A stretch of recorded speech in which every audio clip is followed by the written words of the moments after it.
நம்ம இப்போ வீடியோவில் பார்க்க போகிறது பார்த்தீங்கன்னா ஆர்சிபி உமனுக்கும் மும்பை இந்தியன்ஸ் உமனுக்கான dream eleven prediction playing eleven GL SL tips தான் பார்க்க போகிறோம். இந்த உமன் பிரீமியர் பார்த்தீங்கன்னா 9ஆம் மேட்ச் ஸ்டார்ட் ஆகுது. வென்யூ எங்கே நடக்குதுன்னு பார்த்தீங்கன்னா சின்னசாமி ஸ்டேடியம் பெங்களூர் தான் மேட்ச் ஸ்டார்ட் ஆகுது. மேட்ச் பார்த்தீங்கன்னா 7:30 PM மேட்ச் ஸ்டார்ட் ஆகுது. இந்த பிச்சில் பார்த்தீங்கன்னா இது வரைக்கும் டோட்டல் 8 மேட்சஸ் ப்ளே பண்ணியிருக்காங்க. இதில் பேட்டிங் பஸ்ட் பண்ண டீம் 2 டைமும், பவுலிங் பஸ்ட் பண்ண டீம் 6 டைம் வின் பண்ணியிருக்காங்க. இந்த பிச்சில் ஹையஸ்ட் ஸ்கோர் பார்த்தீங்கன்னா 194க்கு 5 இன்னிங் டெல்லி கேப்ஸ் உமன்ஸ் அடிச்சிருக்காங்க. லோ ஸ்கோர் பார்த்தீங்கன்னா 107க்கு குஜராத் கைன்ஸ் உமன்ஸ் அடிச்சிருக்காங்க. ஆவரேஜ் ஸ்கோர் பார்த்தீங்கன்னா இதில் பிச்சில் 130 கிட்ட இருக்குது. இந்த பிச்சோட டெம்ப்ளேட் பார்த்தீங்கன்னா மோஸ்ட்லி இனிஷியல் நல்லா ஃபேஸ் போடுற பவுலர்ஸ்க்கு நல்லா ஸ்விங் போடுற பவுலர்ஸ் பார்த்தீங்கன்னா விக்கெட் பர்ச்சேஸ் பண்ணுறாங்க. அது மட்டும் இல்லாமல் டெத் ஓவரில் போடுற ஸ்பின்னர்ஸ் பார்த்தீங்கன்னா மோஸ்ட்லி விக்கெட் அதிகமாக எடுக்கிறாங்க. அது மட்டும் இல்லாமல் பேட்டிங்க்கும் நல்ல சப்போர்ட்டாகவும் இருக்குது. ஸோ இதை மைண்ட் பண்ணி நீங்கள் டீம் போட பாருங்கள். மோஸ்ட்லி பார்த்தீங்கன்னா பவுலிங் பஸ்ட் பண்ணுற டீம் தான் வின் பண்ணியிருக்காங்க. 6 டைம் வின் பண்ணியிருக்காங்க. பேட்டிங் பஸ்ட் பண்ணுறது 2 டைம் தான் வின் பண்ணியிருக்காங்க. ஸோ செகண்ட் ஹாஃபில் பார்த்தீங்கன்னா கொஞ்சம் டியூ இருக்கிறதுனால பேட்டிங்க்கு நல்லா சப்போர்ட்டாக இருக்குது. ஸோ அதனால் இது வரைக்கும் நடந்த மேட்ச்சில் 8 மேட்சஸில் 6 மேட்சஸ்க்கு செகண்ட் இன்னிங்ஸ் பிடிச்ச டீம் வின் பண்ணியிருக்கிறாங்க.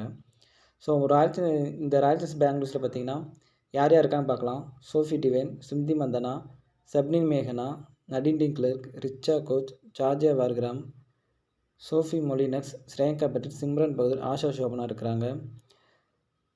அப்புறம் ரேணுகா சிங் இருக்கிறாங்க. லாஸ்ட் மேட்ச்சில் பார்த்தீங்கன்னா எல்ஐஸ்பெரி இல்லை. ஸோ இந்த மேட்ச்சில் எல்ஐஸ்பெரி வர அதிகம் வாய்ப்பு இருக்குது. சப்போஸ் எல்ஐஸ்பெரி உள்ளே வர மாதிரி இருந்துச்சுன்னா நடின் கிளர்க் இல்லைனா ஜார்ஜியா வார்கிராம் இவங்க 2 பேரில் யாராவது வெளியே போக வாய்ப்பு இருக்குது. மோஸ்ட்லி ஜார்ஜியா வார்கிராம் வெளியே போக அதிகம் வாய்ப்பு இருக்குது. ஏன்னா இது வரைக்கும் நடந்த மேட்சஸ் பார்த்தீங்கன்னா அந்தளவுக்கு பெரிய பெர்ஃபார்மன்ஸ் பண்ணலை. அது மட்டும் இல்லாமல் நடின் கிளர்க் பார்த்தீங்கன்னா பேட்டிங் ஆப்ஷனும் இருக்கிறதுனால ஸோ அவங்கள வேணால் ட்ரை பண்ண வாய்ப்பு இருக்குது. ஸோ இந்த 2 பேரில் யாராவது உள்ளே வெளியே போக வாய்ப்பு இருக்குது எல்ஐஸ்பெரி வர மாதிரி இருந்துச்சுன்னா மட்டும்.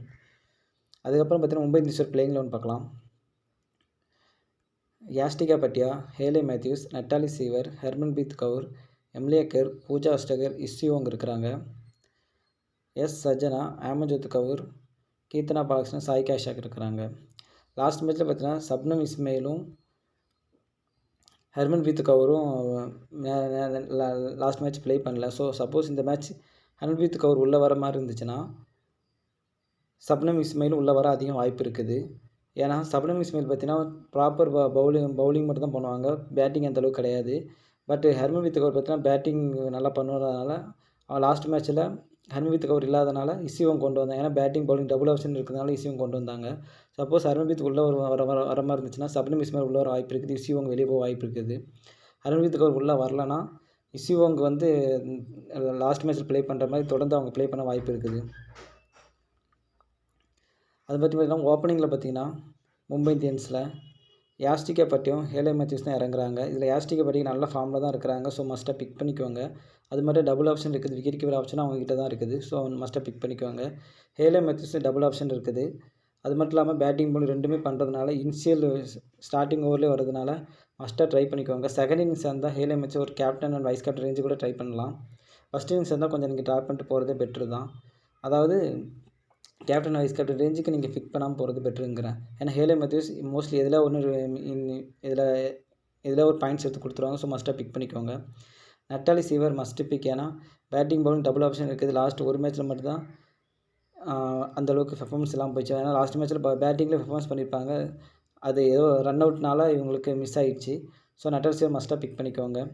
ஹர்மன்ப்ரீத் கவுர் தான் மஸ்ட்டாக பிக் பண்ணிக்கோங்க. அதாவது செகண்ட் இன்னிங்ஸ் இருந்தால் கொஞ்சம் ட்ராப் பண்ணுறது பெட்ரு தான். ஏன்னா மோஸ்ட்லி டாப் ஆர்டர்லேயே முடிக்கக்கூட கொஞ்சம் வாய்ப்பு இருக்குது. ஏன்னா இவங்களுக்கு வந்து சப்போஸ் டாப் ஆர்டரில் அடிக்கலாம்னா மட்டும்தான் ஹர்மன்ப்ரீத் கவுருக்கு வாய்ப்பு கிடைக்கும். டாப் ஆர்டரில் விக்கெட் விட்டாங்க மட்டும்தான் ஹர்மன்ப்ரீத் கவுர் விளாடுவாங்க.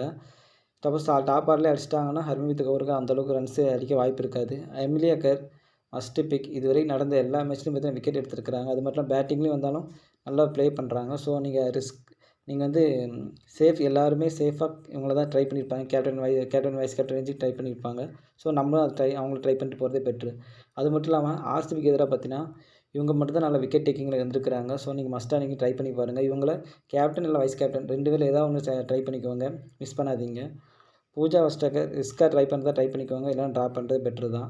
அந்தளவுக்கு ஃபார்மில் பெருசாக பெர்ஃபார்மன்ஸ் பண்ணதில்லை. இஸ்ஸியோங் மஸ்ட்டு பிக். அதாவது உள்ளே இருந்தாங்கன்னா மஸ்ட்டாக பிக் பண்ணிக்குவாங்க. மோஸ்ட்லி விக்கெட் எடுக்க அதிகம் வாய்ப்பு இருக்குது. ஏன்னா சிந்தி மந்தானா தான் இருக்கிறாங்க. ஸோ அவங்களுக்கு எதிராக விக்கெட் எடுக்க வாய்ப்பு இருக்குது. சிந்தி மந்தனா, சபினி மேகனா, ஸோ இந்த மாதிரி பிளேயர்ஸ், சோஃபி டிவினிங் இந்த மாதிரி பிளேயர்ஸ்க்கு எதிராக விக்கெட் எடுக்க அதிக வாய்ப்பு இருக்குது. ஸோ மஸ்ட்டாக பிக் பண்ணிக்கோங்க. சஜனா ரிஸ்க்காக நீங்கள் ஜிஎல் ட்ரை பண்ணுங்கள், இல்லைனா ட்ராப் பண்ணுறது பெட்ரு. ஆமஜோத்துக்கு அப்புறம் அதே மாதிரி தான். கீர்த்தனா பாலகிருஷ்ணனும் அதே மாதிரி தான். நீங்கள் ஜிஎல் ட்ரை பண்ணிக்கோங்க. எஸ்எல்க்கு நீங்கள் ட்ராப் பண்ணிட்டு போகிறதே பெட்ரு. ஷாயிகா இஷாக், ஸோ இதுவரை நடந்த மேட்ச்சில் எந்த மேட்ச்லையும் பார்த்தீங்கன்னா விக்கெட்டே எடுக்கலை. பட் நல்ல எக்கனாமிக்காக தான் பவுலிங் போடுறாங்க. ஸோ நீங்கள் ரிஸ்க்காக ட்ரை பண்ணிக்கோங்க. ஏன்னா விக்கெட் எடுக்க வாய்ப்பு இருக்குது. அதுக்கப்புறம் தான் பவர் பிளே ஓவரில் இஸ்ஸி வோங், ஹேலே மேத்யூஸ் போடுறாங்க. அது மட்டும் இல்லாமல் நட்டாலி சீவரும் பவுலிங் போடுவாங்க. டெத் ஓவரில் பார்த்தீங்கன்னா அதே தான். Hayley Matthews, Amelia Kerr, Natalie Sciver friend 3 பேரில் யாராவது டெத் ஓவர் போடுவாங்க. ஸோ எம்லி அக்கர் மஸ்ட்டாக ஒரு சைடு பிக் பண்ணிக்குவாங்க. மஸ்ட்டாக அவங்க பவுலிங் போட வாய்ப்பு இருக்குது. Safe captain and vice captain பார்த்தீங்கன்னா Natalie Sciver, Amelia Kerr, Hayley Matthews. So எல்லோரும் பிக் பண்ணியிருப்பாங்க. ஸோ நீங்களே பிக் பண்ணிட்டு போகிறதே better. Risky captain vice captain பார்த்தீங்கன்னா எல்ஐஸ் பெரி பார்த்தீங்கன்னா இதுவரை நடந்த மேட்ச்சில் பெர்ஃபார்மன்ஸ் பண்ணல. ஸோ இப்போ வந்து இன்ஜுரி ஆகி வெளியே போயிட்டு மறுபடியும் வராங்க. ஸோ மறுபடியும் கம்பேக் வர எல்லா மேட்ச்லையும் பார்த்தீங்கன்னா இது வரைக்கும் நல்லா விளாண்டுருக்குறாங்க. ஸோ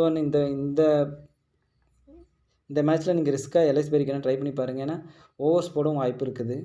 சோஃபி மொலினக்ஸ் பார்த்தீங்கன்னா ஃபஸ்ட் பவுலிங்காக இருந்தால் டெத் ஓவர் இவங்க தான் போடுறாங்க. ஸோ டெத் ஓவரில் விக்கெட் எடுக்க அதிகம் வாய்ப்பு இருக்குது. ஏன்னா ஓவரில் ஹிட் பண்ண போய் விக்கெட் விழ வாய்ப்பு இருக்குது. ஸோ ரிஸ்க்காக ட்ரை பண்ணிக்குவாங்க.